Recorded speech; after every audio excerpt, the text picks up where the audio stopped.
Assalamualaikum semuanya, selamat datang kembali di Bisik Malam.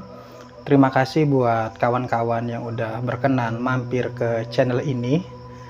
Cerita kali ini datang dari Mbak Siti di Cirebon yang menceritakan pengalamannya di tahun 2014. Waktu itu Mbak Siti dapat kabar dari kakak sepupunya namanya Mbak Widya, bahwa Mbak Widya ini mau melangsungkan pernikahan bulan depan. Jadi ya Mbak Widya minta tolong sama Mbak Siti. Siti, nanti kamu tolongin Mbak ya, bantuin Mbak nyiapin undangan, fitting baju, termasuk ya nanti bantuin Mbak jadi pagar ayu.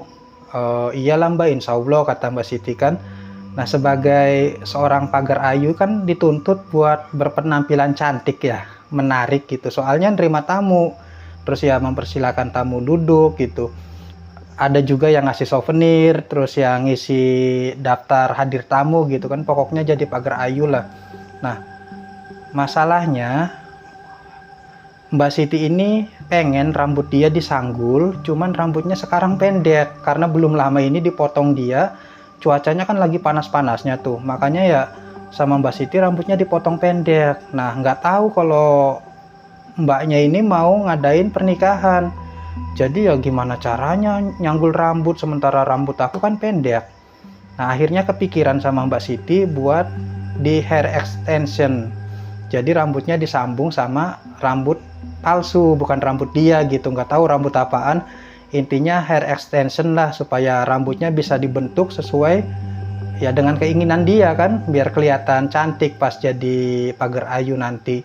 Nah, akhirnya Mbak Siti nanya-nanya sama teman-temannya, minta rekomendasi salon yang bagus nih di mana ya yang bisa hair extension gitu, biar nggak terlalu kelihatan sambungannya.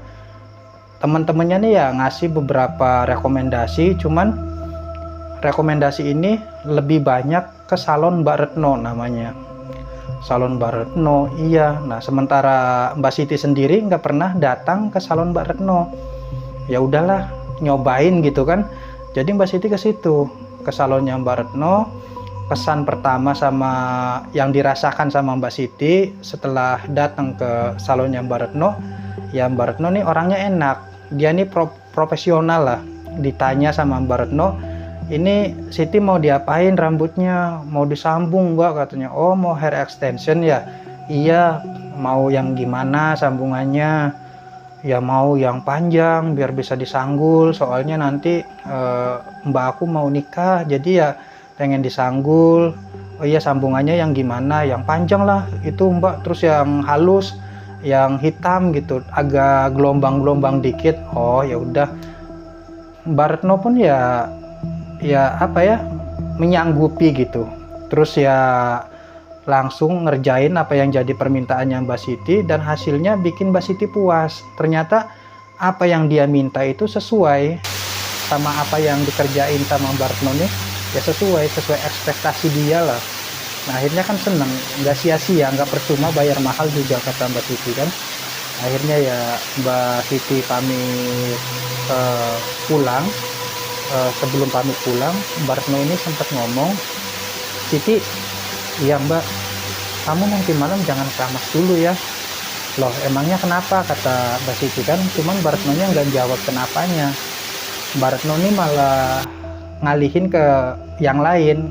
Jadi ya keramasnya besok aja, besok malam udah boleh lah keramas, nanti malam jangan keramas dulu. Mbak Siti pun ya langsung ngangguk. Ya udahlah, akhirnya Mbak Siti ya pulang ke rumah.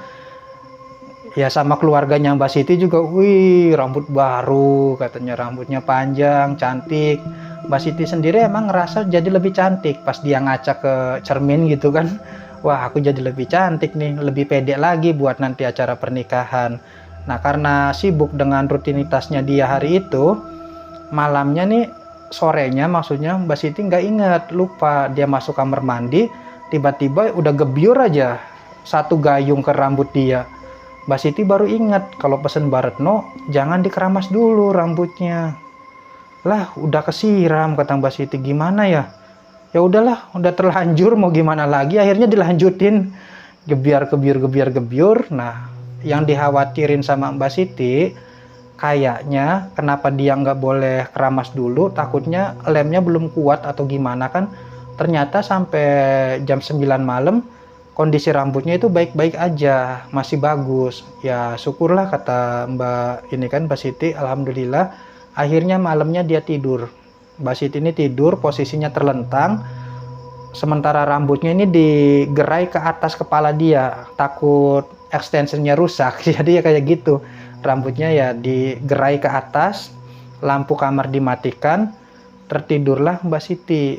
Nah sewaktu Mbak Siti ini tidur, dia ngerasa rambutnya kayak nyangkut di sesuatu. Jadi ya pas Mbak Siti gerak kepalanya kayak ketarik rambutnya. Nah Mbak Siti kan bangun ngelihat, nah apa sih nyangkut di mana ya, nggak ada apa-apa. Akhirnya Mbak Siti tidur lagi. Nggak lama Mbak Siti tidur lagi, rambutnya ya kayak gitu lagi. Kali ini kayak ada yang narik-narik, ada yang mainin rambut dia. Nah nggak sadar Mbak Siti tuh tangannya ya megang-megang rambutnya ke atas. Di situ Mbak Siti megang satu tangan kecil. Siapa ini, kata Mbak Siti kan di hatinya, cuman nggak diomongin kan, matanya masih merem. Kok ada tangan siapa? Mbak Siti langsung duduk, langsung bangun. Nah begitu Mbak Siti ngelihat ke sekitar situ, nggak ada siapa-siapa. Mbak Siti kan cepet-cepet nyalain lampu ya, cetak, diperiksa, dicek sama Mbak Siti, nggak ada siapa-siapa di situ. Tadi tuh tangannya siapa, pikirnya Mbak Siti. Apa cuman perasaan aku aja ya? Kayaknya cuman perasaan deh. Mbak Siti ini ya berusaha meyakinkan dirinya kalau tadi itu cuman perasaan dia aja. Akhirnya ya lampunya dimatiin lagi, Mbak Siti balik lagi ke atas kasurnya.